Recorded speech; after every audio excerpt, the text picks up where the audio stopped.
ქუთაისის სააპელაციო სასამართლოში დღეს დაპატიმრებული ქალი ჟურნალისტის მზია ამაღლობელის სასამართლო პროცესი დაახლოებით 5 საათის განმავლობაში მიმდინარეობდა, სადაც დაცვის მხარე მოითხოვდა საქალაქო სასამართლოს გადაწყვეტილების გაუქმებას, რომლითაც მზია ამაღლობელს 2 წლით თავისუფლების აღკვეთა აქვს მისჯილი. თავის მხრივ დღევანდელ სასამართლო პროცესზე მოითხოვა პროკურატურამაც, რომ სასჯელი კიდევ უფრო გამკაცრდეს მზია ამაღლობელის წინააღმდეგ და მუხლის კვალიფიცირება მოხდეს, რომლითაც იმ შემთხვევაში თუ მოსამართლეთა კოლეგია ამ მოთხოვნას დააკმაყოფილებს, მზია ამაღლობელს 7 წლამდე თავისუფლების აღკვეთა ემუქრება. დღევანდელ სასამართლო პროცესზე თავად მზია ამაღლობელმაც ისარგებლა სიტყვის თქმის უფლებით და აღსანიშნავია ერთი დეტალი ისიც, რომ 10 თვის განმავლობაში მზია ამაღლობელს პირველად მისცა მეორე ინსტანციის სასამართლომ, რომ განსასჯელის სკამი დაეტოვებია და ადვოკატის გვერდით დამჯდარიყო, საიდანაც თავის სათქმელს იტყო და მზია ამაღლობელმა დღეს მოსამართლეთა კოლეგიის წინაშე პირდაპირ თქვა ის, რომ მისი დაკავება არის ქართული ოცნების რეჟიმის დაკვეთა და მის საქმეს არანაირი კავშირი აქვს არც სასამართლოსთან და არც სამართალთან. ამ საქმეს არანაირი კავშირი არ აქვს სამართალთან და სამართლიანობასთან. ჩემი პატიმრობა არის რეჟიმის პოლიტიკური გადაწყვეტილება. სიმართლე გითხრათ, უსამართლოს სასამართლოზე დიდი ბოროტება არაფერი მგონია. ამიტომ არ უნდა შევეგუოთ. დღეს ამ დარბაზში ზუსტად იმიტომ ვარ, რომ ვასაჩივრებ ბათუმის საქალაქო სასამართლოს განაჩენს და სააპელაციო სასამართლოსგან მოვითხოვ სამართლიან გადაწყვეტილებას. ამ მოცემულობაში არ ვიცი, რამდენად გამოუვა სასამართლოს ის, რომ ჩემგან კრიმინალი შექმნასთან საშიში კრიმინალი. არ მგონია ეს გამოუვიდეს, იმიტომ რომ ქმედება, რომელიც ამ ბრალდებას ეფუძნება, არის ადამიანის თანდაყოლილი თვისება, როცა გაქვს ემოცია შეურაცხყოფაზე და დამცირებაზე. ამიტომ ვფიქრობ, რომ 2 წელი ვიქნები ციხეში თუ 7 სასჯელის ესახე ვერ გახდება პრევენცია. ამ პატიმრობას და ამ სასჯელს საგანმანათლებლო და ჭკუის სასწავლებელი დატვირთვა ვერც ჩემთვის ექნება და ვერც საქართველოს სხვა მოქალაქეებისთვის. მე მჯერა, რომ დღეს თუ არა ხვალ, ჩემ საქმეს სისხლის სამართლის დატვირთვა ჩამოშორდება და მჯერა იმისიც, რომ ჩემ სამშობლოში თუ არა, ჩვენ დიდ ოჯახში, ევროპულ ოჯახში, იქ სადაც მოსამართლეები პატივს სცემენ კანონის უზენაესობას, არა მხოლოდ ჩემ საქმეზე, არამედ ყველა პოლიტიკური პატიმრის საქმეზე დადგება გამამართლებელი განაჩენი. ჩვენ მქონდა შუამდგომლობა მნიშვნელოვანი დოკუმენტების დართვაზე.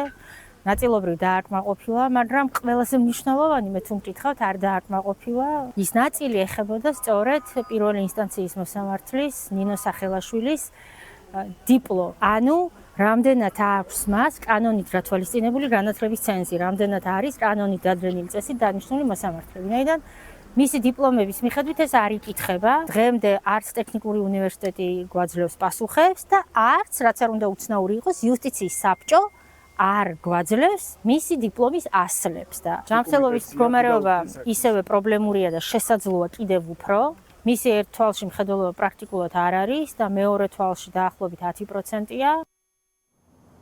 ქუთაისის სააპელაციო სასამართლოსთან დღეს მზია ამაღლობელის მხარდასაჭერად მისი კოლეგები და მეგობრები მივიდნენ, თუმცა მათ ვერ შეძლეს უმეტესობა მათგანმა ვერ შეძლო დღეს სააპელაციო სასამართლოზე სხდომას დასწრებოდნენ გამომდინარე იქიდან, რომ ყველაზე მცირე დარბაზში მიმდინარეობდა სასამართლო პროცესი 24 კაციან დარბაზში. ამას პროცესის დაწყებისთანავე პროტესტი მოჰყვა კოლეგებისგან, მეგობრებისგან და ადგილზე ამის შემდგომ გამოჩნდნენ სამართალ დამცველებიც, რომლებმაც სააპელაციო სასამართლოს ჭიშკარიც კი ჩაუკეტეს მხარდამჭერებს, გულშემატკივრებს და მათ სააპელაციო სასამართლოს ეზოში შესვლის უფლებაც კი არ მისცეს. მანდ რომ დამსხდარხათ და მანტია ჩაგიცვიათ, ეგ არაა დემოკრატია და სამართლიანობა.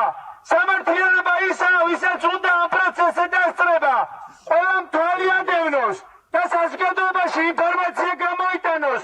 ხომ შეგეძლოთ უფრო თუ დიდ დარბაზში ჩაგეტარებინათ ეს პროცესი იმის ნაცვლად, რომ პოლიციის გებუაძის კოლეგების ჯარი დაგვახვედრეთ აქ. ბათუმში ხო დავდიოდი.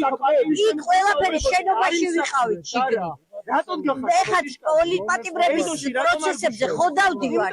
შიგნით კარებთან მივდივართ ხოლმე და ერთ კამზე 2 ადამიანს ყავს, რომ ხალხი დასწრებოდა სასამართლო პროცესებს და ეს რა არის? ძალიან ადრე მოვედი, მაგრამ აინც რო ადგილად გავჩი, აღარ არის ადგილები და გარეთ გამოგვიშვეს, არ ვიცი რა.